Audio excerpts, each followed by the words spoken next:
เอานะพี่น้องกราบสบายดีและสวัสดีเด้อพ่อพี่น้องเนาะซึ่งสำหรับคลิปนี้บ่าวพรก็ได้มาอยู่ที่บ้านของน้องไก่ทองนะพี่น้องก็คือสิได้มาอัปเดตเนาะทางสร้างเพิ่นเข้าเส้นฟ้าแล้วก็แอมฟ้านะพี่น้องก็คือเพิ่นใส่แล้วแหละทั้งหัวเรือนนะพี่น้องแล้วก็ทั้งข้างเนาะยังแต่ทางนั้นแต่ว่าวงกบนี่ทางบ่าวพรได้สั่งมาเพิ่ม1บานเนาะเพื่อจะใส่ฝั่งนั้นนะพี่น้องแล้วก็ไม้เนาะ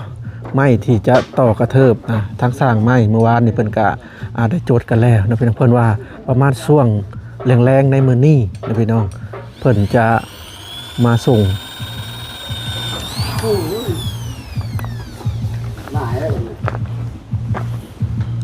สบายดีสร้างเข่าพาทางนี้ก่อนเนาะมื้อนี้มื้ออื่นหยุดบ่มื้ออื่นบ่ได้หยุดเด้เรียกรอเด้ยันว่าบุญเลยหยุดบ่แล้วบุญก็ไปทำงานตอนแรงเนาะตอนเช้าเฮ็ดเวียก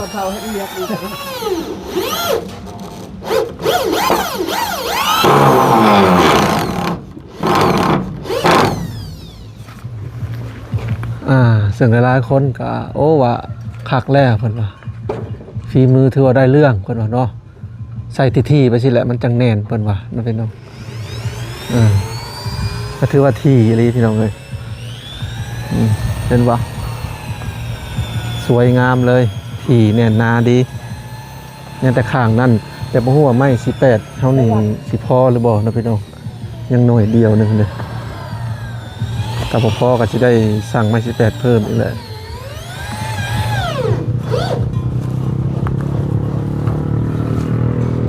ก็ไม้18ก็ใส่ตัวนั่นตัวนี้คันห้อง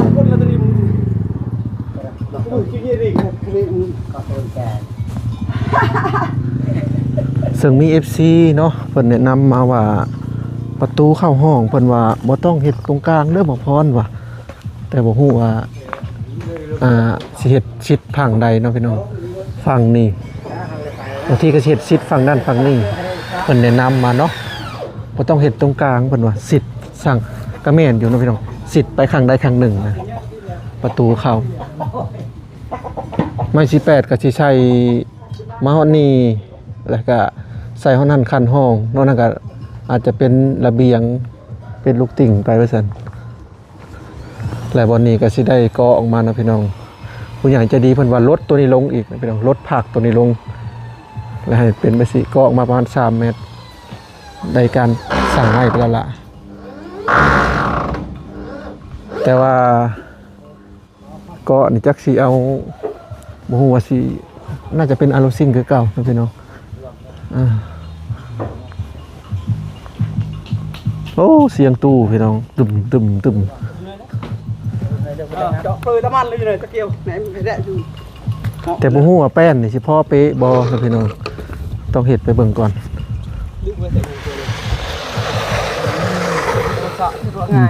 ไม้ฟ้าเซอร่าสีนี่หลายๆคนก็ว่างามแล้วสีนี่คือเข้ากันอำล่ำนะพี่น้องสังกะสีขอบแป้นลมป้านลมฟ้าเข้ากันเป๊ะเลย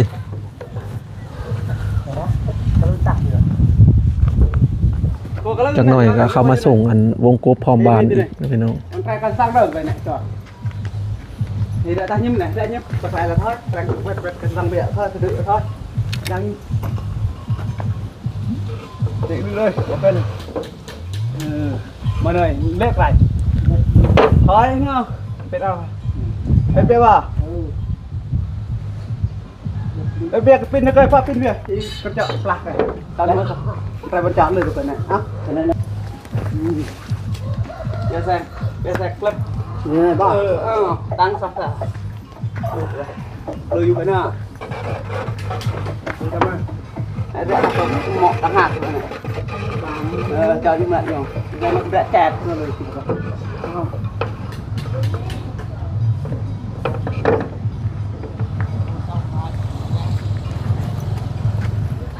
ตัด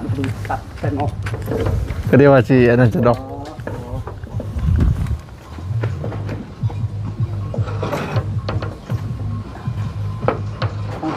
này lơi bò bây giờ đây thì cũng vậy cái tiền không nhiều tới đã không nói giờ nữa sao không lơi bò không không có đâu ra không lời để chọn cái trận con sẽ tăng đây โอ้ระวังไม่ฮักบ่มีมาเนาะ ông sao đâu โอ้ต้องเหลื่อมกันคือกันเนาะ nhụcขึ้นđiดู ถ้าบ่เหลื่อมก็ ที่บนก่อนไปตัดเอาตัวนี้บ่ยากหรอก ตัวมันแตกเพิ่นก็สิตัดเนาะ ตัดเอาก็ตัวนี้ทิ่มเลย เพื่อความสวยงาม ต้องเหลื่อมกันเพื่อบ่ให้น้ำหู มันตัดขึ้นน่ะขึ้นเลย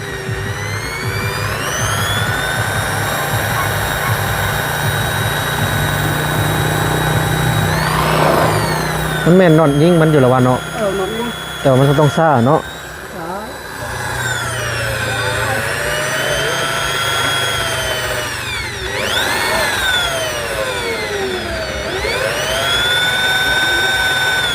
เดี๋ยวสิตัดออกตัวนี้ từ từ phô đấy đó đi chợ thì nó nhìn không chưa không chứ thế đâu thế thì không nữa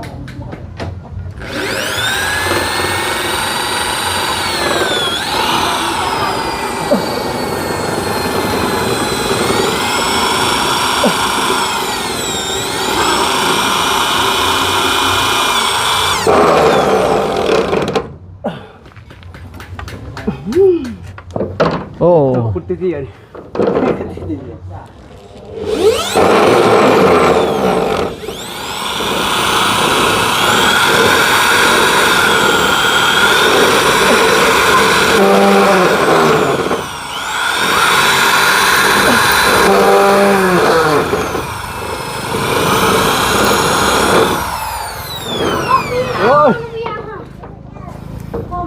ต้องมีอันนะเจาะก่อนเนาะดูว่าจังได qua đấy như cái chợ như tôi cắt rồi bàn ở nơi này tay tay bàn cái chợ vừa bị tao riêng cái thứ ăn hay là dưa chợ này này chợ mọc Đừng quay mà mẹ chữa bằng chiều chữa bằng nơi từ lô công con chạy không tôi nó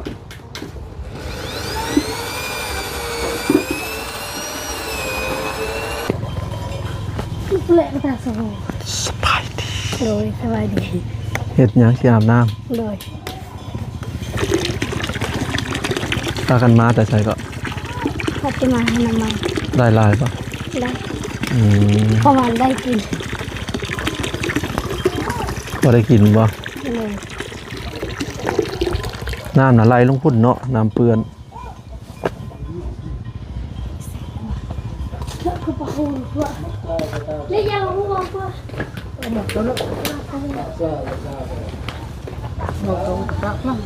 ก็บอก สบายดีสบายดีพ่อพร สบายดี เฮ็ดอีหยังล่ะ พามักบอก พากินบ่ โดย อืม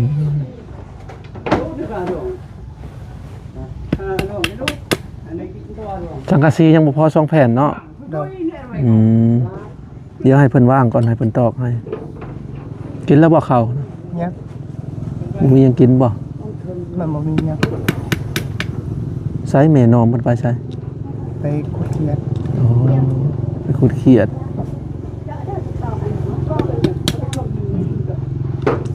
และไอ้หาหน่อไม้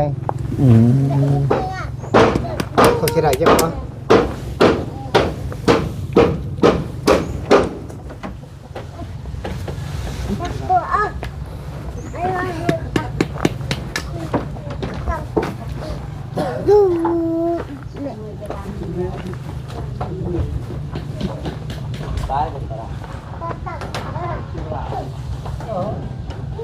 ai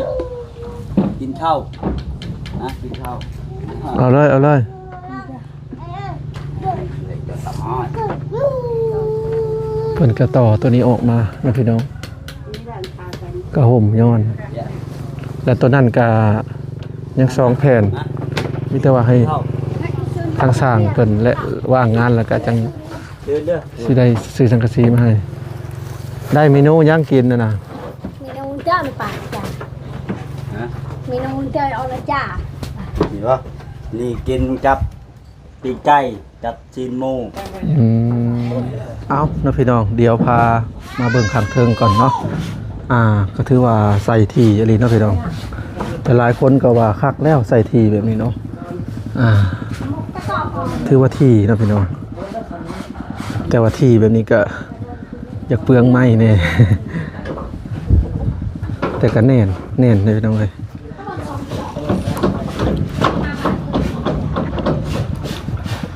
2 ปอกนั่นก็สิได้สั่งปองเอี่ยมมาอีกเนาะเพื่อจะมาใส่ด้านหลังโมเมนต์มาแล้วบอกดิมาพอดีพี่น้องปองเอี่ยมเขามาพอดี แต่ว่าประตูพี่น้องประตูนี่เอฟซีเพิ่นว่าบ่ต้องเฮ็ดตรงกลางเพิ่นว่าเนาะหรือว่าสิเฮ็ดบอนนี้บ่พี่น้องบอนนี้ทางพุ่นกับบอนนั่นบ่หรือจังไดเนาะซิดไปข้างใดข้างหนึงเพิ่นว่า ได้ป่ะหน่อยได้ทำทุเรียน ทำไหนบ้าง อันนี้เป็นทำที่เรามาตั้ง บานเดียวได้ เอาอันเดียว กูวง 1 วง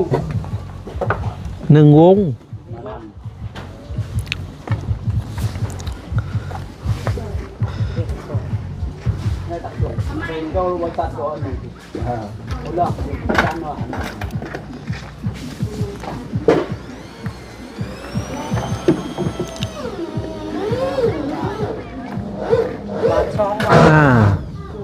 เปิดเอามาผิดพี่น้องเอ้ยเอาคืนเพิ่น นี่เล็ก450 บาทซื้อได้ป่ะแล้วมันใช้ง่ายบอกว่า ก็คือ1 ป่องมาเพิ่ม ไปกูละล้าน2 ล้านเจ้าแต่นี่ยกยอกกันตรงไปที่เจ้าทั้งสอง ตัวซื้อ กูละใส่ก็ละมวย ไหลข้าวมันกุลาไปแบบนี้เลยนี่ก็นาเรา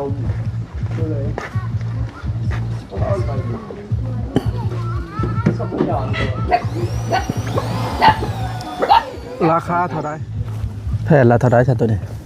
แสนสาว4 เซนซี่ไปใช้ตัวนี้บวกตัวนี้จักแสน 3 แสนด้วย7 แสน 7 แสน 40 7 แสน 40 พัน อันนี้นะบานหนึ่งนะ200,000 2 บานกับ4 แสน 4 แสน 40 อันนี้ได้ซะ 3 แสน 3 แสนทวนสรุป7 แสน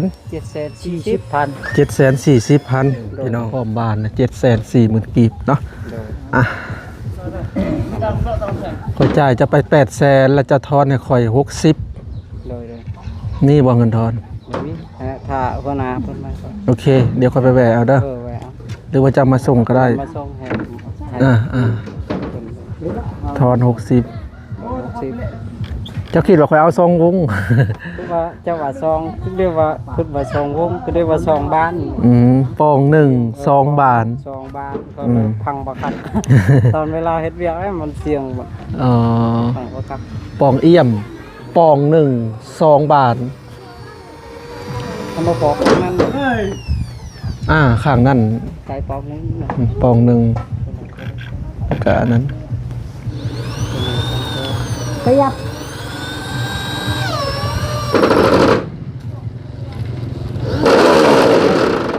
ยอดสบายดี โอเคใจ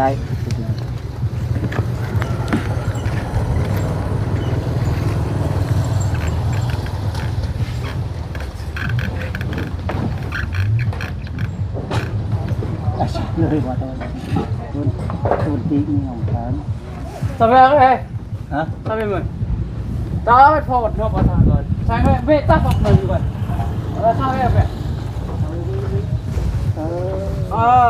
Mắc rồi. มาเป็นโป้ยังตักเรา มัดแอมแล้วนี่คือสีงามคักพี่น้อง เต็มใบ บ่พรว่างามน่าดูเลยเพื่อนเพิ่น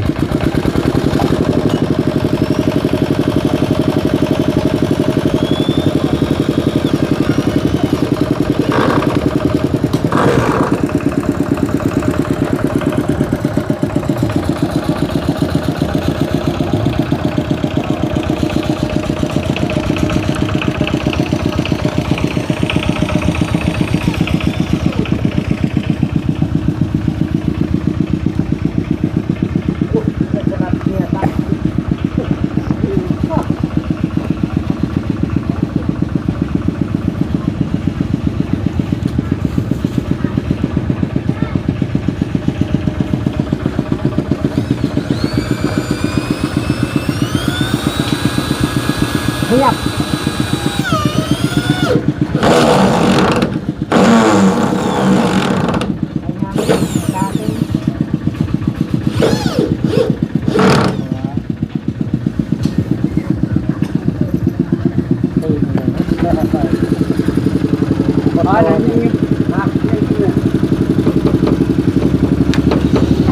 เวลาเมียกัดลิ้น งัดแค่แต่มันพลงพลังแต่ไม่ใช่เยอะสว่างนี่หรอก ตักเลยบอกนะเอ้ยเลือดโกรธเนี่ยเยอะ Đâu mày ta. เลือดโกรธเนี่ย ตามมันลึก Này qua thiếu thiếu mà tự.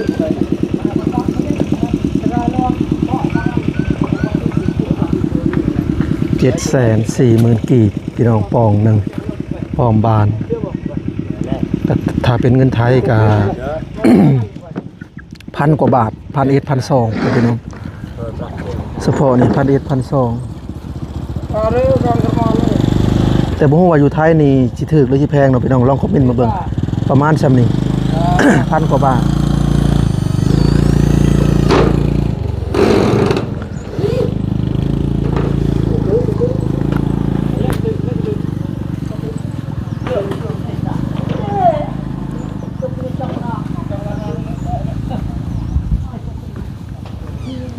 และก็ส่วนเฮือนน้องดินดากัญญาน่ะแนวนี้เนาะพี่น้อง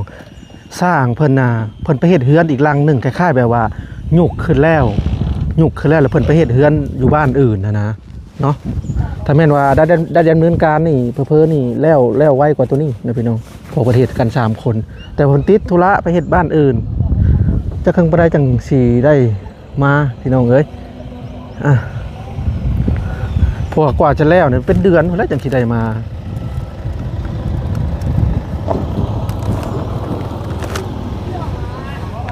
ถ้าแม่นเฮ็ดพร้อมกันนี่ทั้งนั้นแล้วสิแล้วไวกว่าเนาะ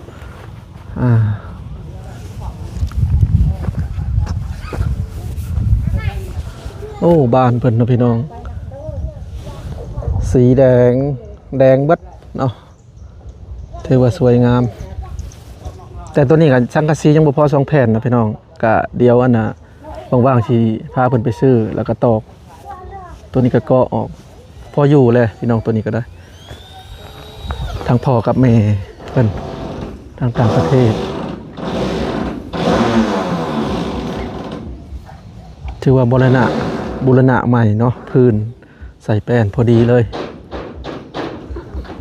เพิ่นก็ต่อเติมยางมาอีก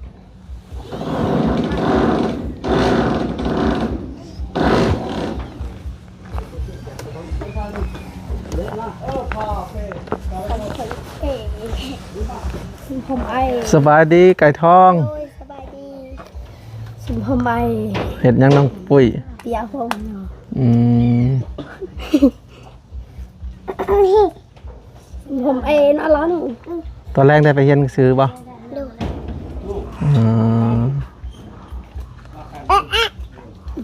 ตีบ่ ได้โตยังไรนะไก่ทอง กอไก่งัวได้ กอไก่ขอไข่ขอควายงองัวได้แล้วป่ะ นี่แหละดู น้องนางไปใช้อานาง อันนั้นทำไม หาหน้าไม้ ดู เจ้าไปหาเขียดแม่น้องไปหาเขียดบ่ ดู อืม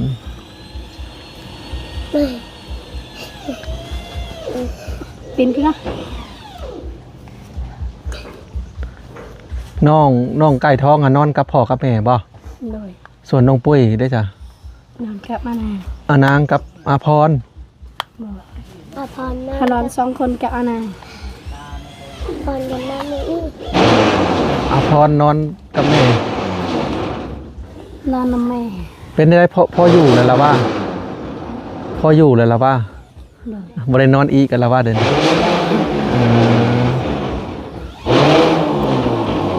พออยู่แล้วเนาะกว้างควางขึ้นเลยเด้พี่น้องอ่า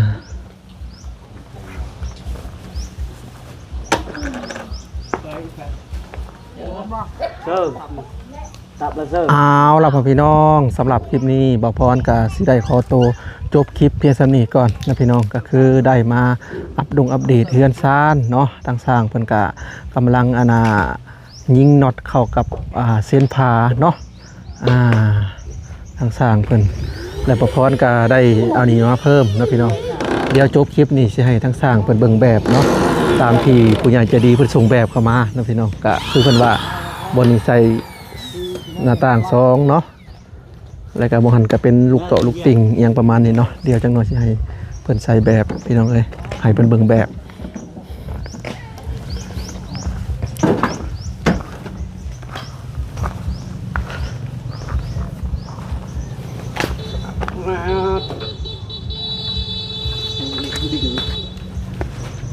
ซื่อๆเลย มื้อนี้น่าจะแล้วเนาะข้างนี้ จังหวะนะเรื่องยิงมันอยากทันตะปูแล้วแต่ทั้งแบบแล้วละครนั่นน่ะนี่มันยิงแต่ว่ามันลบ บ่กับเฮามันบ่มีมาเนาะถ้าเฮายิงตรงๆนั่นก็เข้าไว้อยู่ แม่น อันนี้แบบ